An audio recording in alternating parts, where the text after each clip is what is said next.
Hello guys, it's Sunday kaya pasyal-pasyal lang kami dito sa mall malapit sa bahay namin kasi marami na ding mga Christmas decoration at mga sale pero hindi tayo magsha-shopping dahil wala sa budget natin yan. So ito yung kasama ko, ang aking asawa at ang aming little boy. Ayan, napakahirap picturean niyang batang yan kasi ang likot-likot.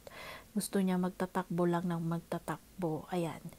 Meron din silang sleigh. Pwede diyang mag-picture-picture pero hindi na ako sumakay kasi mabigat ako. Baka masira natin yan. Magbayad pa tayo. Kaya siya na lang.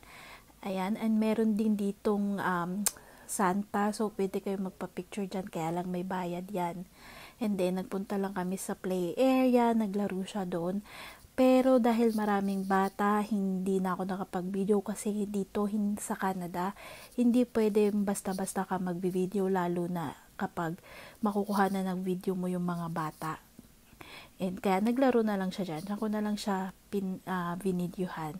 And then, after nyan, nagpunta lang kami ng Walmart kasi may binila lang kami.